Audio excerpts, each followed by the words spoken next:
you can and you're running with kings. But how far could you go if you run with the wind? And the chances you take are what give you wings, and you can fly.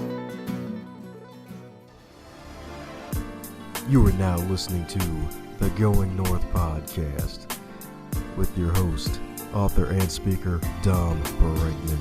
And every Monday and Thursday, you're going to hear the voice of a different author share their stories, expertise, and their struggles that they had to overcome in life to leave you inspired to get more out of your life.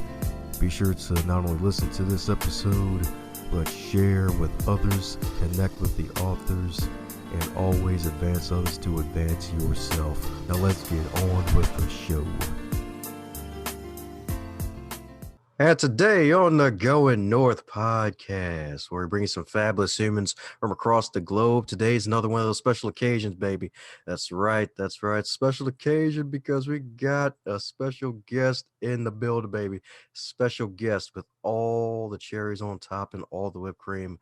Once again, folks, because this guest right here is an internationally recognized leading expert on civility in the workplace. You heard that right, folks. Civility in the workplace. She's the CEO of Civility Experts Incorporated, and she's also a compelling public speaker, 16-time published author. And her most recent book, Civility at Work, and a 2-time international best-selling book, The 30% Solution: How Civility at Work Increases Retention, Engagement, and Profitability. So let's give it up for the expert herself, the one and only Dr. Lew Bayer. How you doing today, ma'am? Hi there, just fine, thank you. There we go. Fine with the capital F, I bet. Yes. There we go. We can turn the fine into fabulous. Sure can. Fantastic.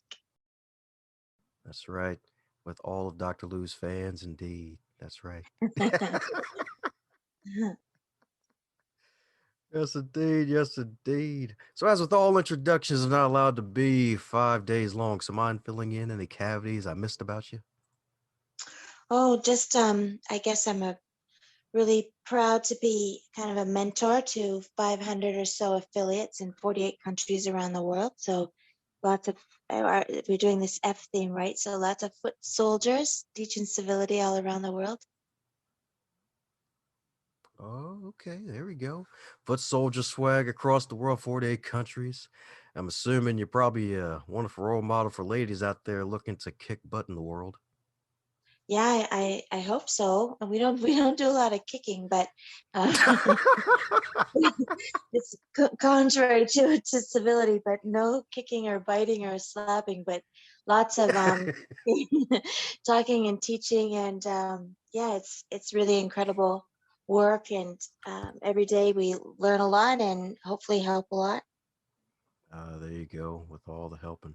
That's what I'm talking about. So, what led you to really just take the bull by the horns and be a civility expert? Like, I'm pretty sure there may have been other interests that piqued your curiosity before civility. Well, I worked different jobs, and the job before I started this business teaching civility was I was director of operations for a hotel chain, and people when they're on vacation seem to behave badly, and hotels are long, hard work, and if you've ever worked hospitality, it's midnights and weekends, and people are not very kind, and employers are always a bit kind of stressed, and it's just hard work. But people were very unkind to each other, both patrons and staff and employers. And about halfway through my second year in that job, I just had enough, and I started a business with a friend of mine at the time. Teaching manners is how we started out: table manners and golf etiquette, wedding etiquette, children's courtesy camp, and those kind of things.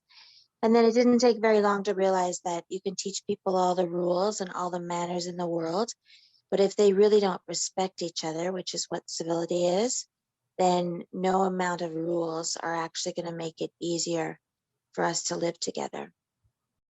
Yeah, you can say that again because you can make rules all day. Heck, laws are passed almost every day that a lot of folks are not aware of. And even with you making rules out there, folks got to be aware and have some kind of decency and common sense and just some regular love for their fellow man and woman. That's right. Yeah. And that's what civility is. It's about, we're always explaining to people that respect isn't something you should have to earn. Respect is something that everybody's equally deserving of because we're human and on the planet. And, trust is something different, but civility is about respect. And so it's about valuing others. And like you've just said, it doesn't matter how many rules there are if people don't really truly believe that other people are deserving and have value. It rules really don't mean anything. Ah, yes, indeed. Yes, indeed. And if I'm not mistaken, I believe civility is actually something you can measure too, right? It sure is. Thank you for that. So I think one of the reasons people don't take manners very seriously is because they think it's about, just be nice or don't wear white after Labor Day or eat the shrimp with the little fork.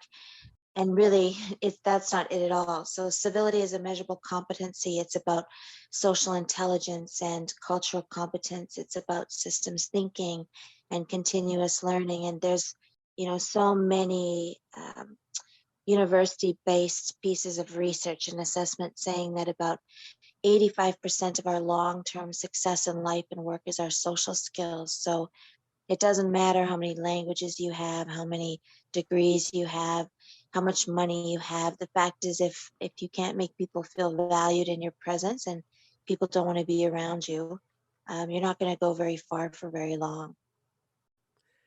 Yeah, I can say that again. It's kind of the reason why I feel like a lot of people who read the How to Win Friends and Influence People book, I feel like the people recommend that because the skills in there are what help people get to where they want to go in life and making folks a lot better than what they can be from the get-go. So it feels like that's something that needs to be added back into the curriculum. I agree. And that book is really about building trust. It's about, showing people that you're service oriented and that you care about them and that it's not just smiling because you're supposed to smile or, going through the motions. You have to be authentic and you have to be sincere and you have to give, not expecting anything in return. And that's this kind of silent influence. I think a lot of people don't really understand that until they experience from somebody else. How can that person with little money or little education be so powerful in terms of influence? And that's what it's about, building trust. That's right indeed. That's right indeed. And that's the thing about trust. It takes so long to build, yet so easily toppled. It's such a shame. That's right. Yeah. And that's part of civility too, because one of the things we teach people is you can't always please everybody. You can't know what every person of every culture and every generation or gender expects in terms of social interaction. Not everybody likes a handshake, not everybody likes eye contact. You're not going to please everyone, but at least you could learn to repair. So when you make a mistake, if you're paying attention, you can learn to apologize in the appropriate way.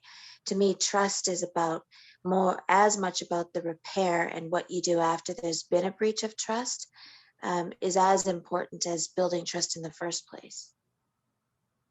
Ah, that's right. Learn to repair. Yes, indeed.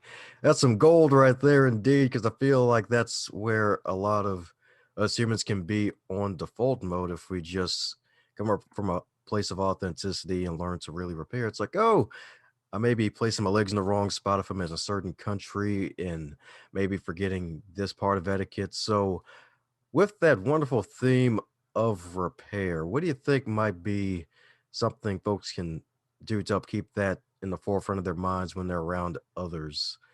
When they may Well, go ahead. yeah, thank you. I'm sorry, I'll get excited. I didn't mean to interrupt you, but the I would say the one key thing is presence. So because of technology and we have our phones and our face, most of us don't look up, so we're really not attentive. And no matter where you are in the world, or on an airplane, or at a funeral, or dropping a child off for school at your grandfather's birthday, it doesn't matter where you are and with who. The trick is being present. So, putting away the distractions, really being in the room with people, paying attention. And you don't, even if you don't know the people, but you're attentive for a moment, you can pick up on their nonverbal and verbal cues. And you can tell if somebody's upset or in distress or injured or hungry or sad. And we're human beings. So, once you pick up on that cue to be empathetic, to have some compassion, to, do what you can from a service orientation to support or help somebody else. I mean, that's all it takes. You don't have to read every book and understand every nuance and etiquette guideline for every situation and country. You just have to be human and be present. There you go. That's right. From the civility chief head handy woman right here, baby. That's right. Helping you repair. That's right, indeed. That's right, indeed. That's something that we all need to be reminded of and just to be present in all situations and with all the distractions out there. That can be difficult. So, what do you think may be the biggest challenge in addition to just the distractions around us from some folks forgetting civility? Because that seems to be a major issue in today's world for some strange reason. Well, I would say the next biggest problem is um, self-focus and some self-indulgence. There's, I think, from television and reality TV and so on, it seems many people are so busy seeking attention for themselves and kind of clawing to be noticed, and 15 minutes of fame and big dramatics, lots of causing a scene. And there seems to be a lot of focus on kind of that fleeting, I don't know what the term for it is, but it's just this self-focus. And we really need to focus more on what's going on around us and other people around us, and not be so concerned about having all the attention ourselves all the time. Where I live, for example, it's shocking, and you I know that you've probably seen or heard about this before, but it's shocking to me that a 60-year-old woman can be beaten to death by four people in an all glass bus stop while there's 40 people standing around and 27 people driving by, and they all have phones in their hand. But people don't pay attention, nobody noticed, or they don't care enough, or it's that kind of thing is shocking to me. And that aspect of human kindness, just to, you don't want to get involved, use your phone, then call for help, do something. It's just shocking to me how self-focused we are, and this lack of presence. It's disappointing from a humankind point of view. Yeah, I can say that again. It's like we went from bystander effect to how much attention I can get. I guess attention stander effect maybe might be the new term for it. Because if, like you're right, if, like folks having their phones out, possibly recording the situation just to throw it on their social media feed, just to blow it up for news resources later. And really, it's just like, can somebody at least have the decency to step in and stop the beating or at least call for help or something? Because everybody doesn't need that footage. That's right. Yeah. And it's interesting too, because then how many people are watching that? We're talking all the time how it's the media's fault, this what I would describe as a civility crisis. But we could shut the television off. We could shut YouTube off. We don't have to buy into all of that, but we're just so afraid of missing something again in this self-focus. It's we really need that few minutes of just shutting out all of that technology and focusing on being human.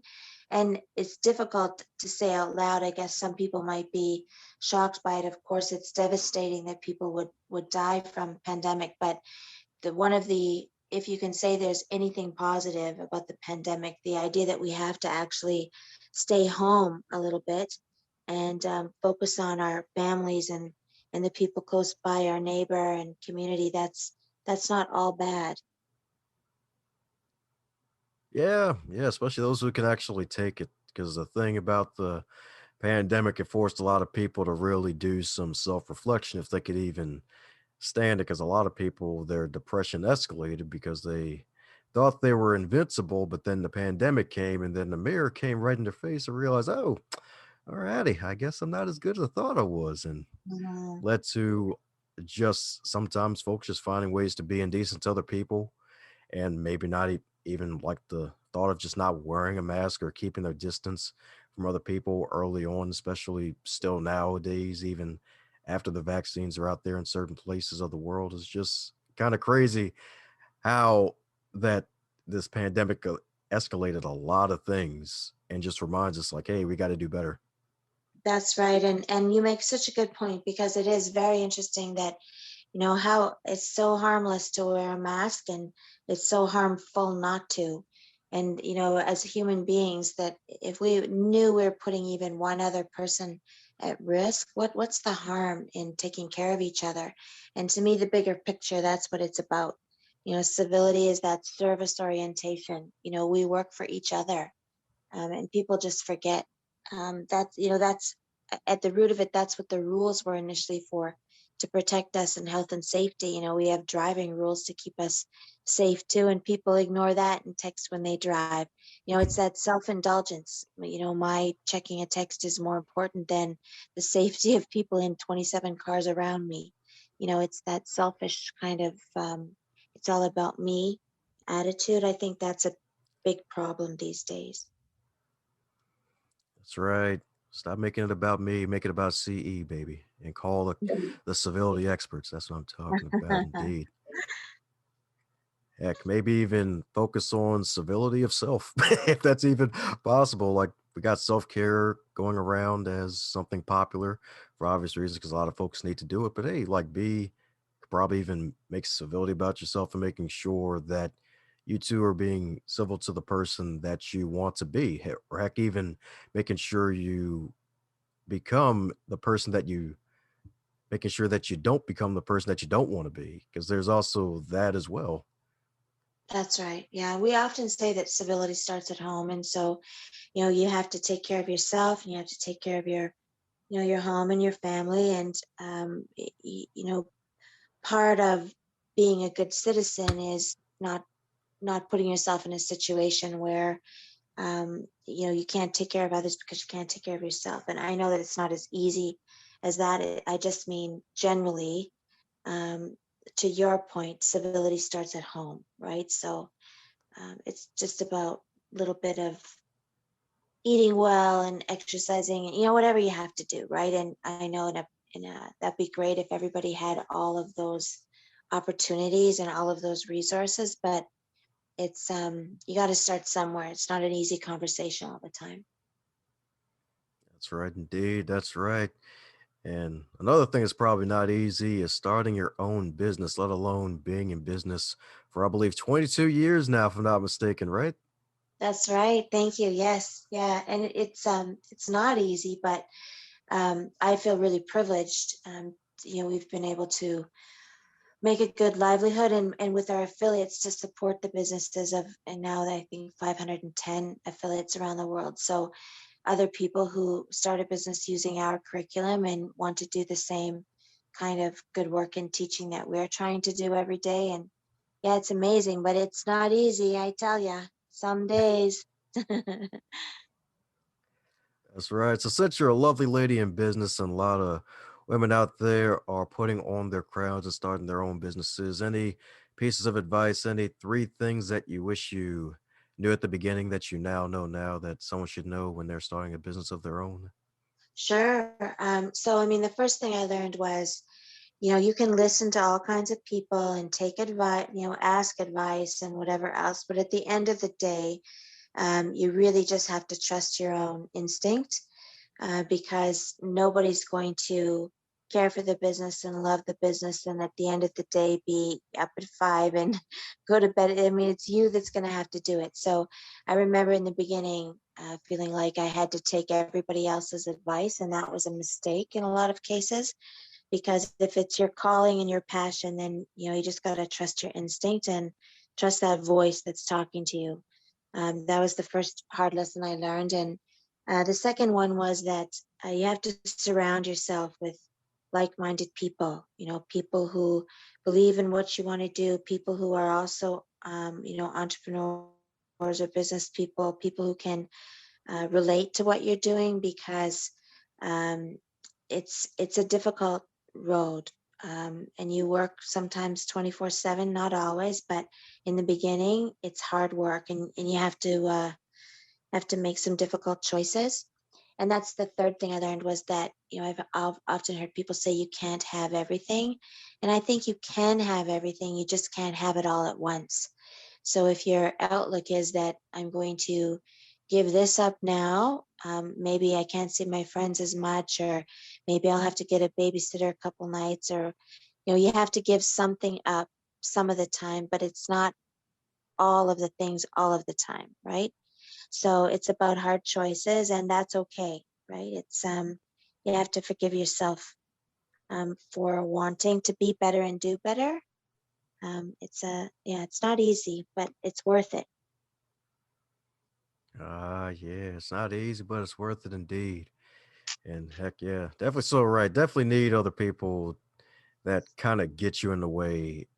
Kind of like heck, like as soon as you mention just making sure you network with other people and connect with other people in business as well, it's reminded me of the mastermind principle. Like, because it can be lonely out there, or at least it seems lonely out there in the entrepreneurial space, and getting around people who may be a little further ahead, or heck, even alongside with you, still in the same boat in the starting phase. It's like we need each other and making sure that you have to realize that tough decisions are going to be ahead and just have to be ready to make them.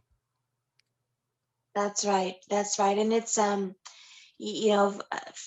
well, a little bit about business too, but for me it's never a dull moment. One day I'm still, after 22 years in the business, sometimes you don't have people to help you around you for whatever reason, and sometimes I'm still making photocopies and stapling handout worksheets for workshop training that I'm doing that day, and then 5 hours later I'm on a plane and I'm headed to Rwanda to visit Kigali Peace Museum and take some training myself. Like, it's never the same day twice. It's so you have to be change ready, and you have to be open minded and flexible. I think that's a big deal. There you go. Be change ready indeed. That's what I'm talking about. That's right indeed. Because it may not be quarters and bills anymore. It might become Bitcoin the next day. You have to be change ready. Yeah, yeah, that's right. Ah, yes, indeed. So, since this is far from your first rodeo, is there a question that you wish you'd be asked more often when you're in interviewee mode on these podcasts? Oh no, I mean, I guess uh, people sometimes say, well, 22 years, like I'll be 55 in October, and people say, aren't you going to slow down? I still travel about 300 days a year. And, people say, is it really true that when you love what you do, it's not work? And I would say, yes, that's actually true. I don't feel like it's work, and I don't feel old. And if I can still travel and do the work and teach and write and promote the books and the mission, I'm happy to do it. So I hope that 20 years from now, I'm doing an interview with you again. Ah, that's what I'm talking about. That's what I'm talking about, indeed. I'm so glad you say you didn't feel old, because sometimes I hear folks in the 20s saying, "Man, we are old," and I'm like, "You That's blasphemous human! Stop that blasphemy!" Like this, right. like my goodness, this lady's got a birthday in October coming up, y'all, and it's like she says she doesn't feel old. So come on now, like stop That's playing. right. That's right. Yes, indeed. And be sure to send her some chocolate on her birthday in October. It don't matter what day, just send chocolate every day. She might like it. That's right. I will. Won't be able to fit in the plane seat all that chocolate every day. Yeah, that's probably true. But hey, you probably work out or do something to keep yourself fit and ready to take on the world. So you should be I fine. do. Yeah, I try to. Yeah. Yeah. That's right, indeed. That's right, indeed. So my goodness, so since you're all go, go, go, it seems like, and a lot of your stuff is probably virtual now, thanks to the pandemic. What keeps you, I would have to say, what keeps you energized and able to still keep going? What, because there may be some self-care things you may do that other folks may want to learn from Dr. Luce. Like, hey, what does she do to keep herself decompressed, or what does she do to keep herself calm, ready to take on the world? You know what? I'm a big reader. I can't remember the last time I read anything nonfiction, by the way, but I find that learning is what keeps me energized and excited about life and work. There's so many big brains and brilliant people doing amazing work, and I just feel like I know so little about everything and anything. And first thing in the morning, I try to spend about 30 minutes reading, and now sometimes if I'm jogging or something, I'll listen to a podcast or whatever. But, I think there's this connectedness we have now with technology. It's incredible that you can listen to a Harvard professor, do a lecture about the brain, or you can listen to somebody else talk about, how they're, reforesting. Like there's just so much exciting, good things going on in the world. So I like to listen or read, something new and good. It kind of keeps me motivated. Ah, sweet. There we go. That's what I'm talking about, indeed. That's what I'm talking about, indeed. Any book recommendations from your listenings? Heck, even a podcast recommendation. It doesn't even have to be this one. Well, of course, I recommend yours, but I'm following right now a man called Joe Dispenza who talks about the brain, the capacity of the brain, and from an educator's point of view, a teacher, I really love Jim Quick, Kwik. He teaches people how to learn faster and absorb more when they're learning. There's I don't know, there's just so much, and Robin Sharma I like, and Brene Brown. Like there's all these really great researchers too that, I'm kind of a nerd, I guess, bookworm. But it's I don't know. I think if people like you take the time to create this kind of content, that if I have the time, I'm going to listen to it. Like it's somebody's done all the hard work, right? Find interesting people, ask interesting questions. How can you not be excited about learning? Heck yeah, that's right. That's what the L in Lou stands for, learning. That's right. That's Yeah, that's right. That's right. She loves to learn, y'all. That's right. And she's an expert who loves excellence too, y'all. That's right. That's right. Mhm.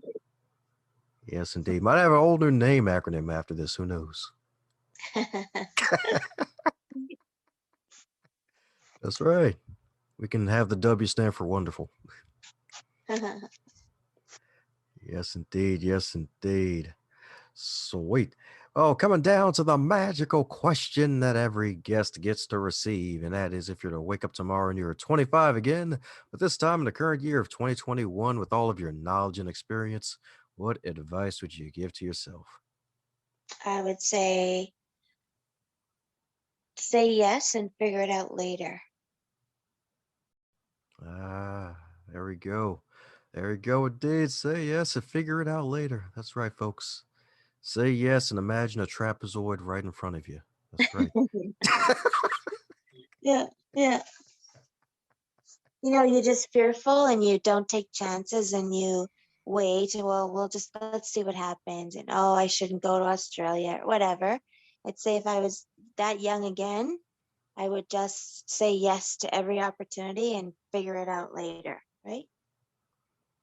Ah, right indeed. That's what I'm talking about. Sweet. So, for those who want to say yes and hear more and read more about all the wonderful stuff you're doing, what's the best way for folks to reach out to you? I have site civilityexperts.com or lewbayer.com, LEWBAYER.com. And if they're looking for books, they could just Google me or go to Amazon. There's 15 or 16 different books on Amazon now. Yeah, Sweet 16, baby. That's what I'm talking about right there. Yes, indeed. Well, there you have it, folks. The good doctor herself. Grab all of her wonderful books. Tell your friends about it. Tell your camels about it. Tell your cats about it. Heck, even put it next to a cucumber and say, this thing is cooler than this cucumber on your social media posts, and let Lou know that she's doing some awesome work, folks. Yes, indeed. Yes, indeed. So, any parting words before we close up shop? No, thank you. It's been a pleasure. I appreciate your time. Thank you. This is your host, Don Brightman. Hope you enjoyed what you just heard. And if you really did, do me a solid and leave a review if you're listening on Apple Podcasts, on YouTube, wherever you're listening to, and subscribe to hear more because more is coming your way. Reason why each of us comes to this earth, and your actions will always speak louder than words, and you'll never know what you're capable of until you try.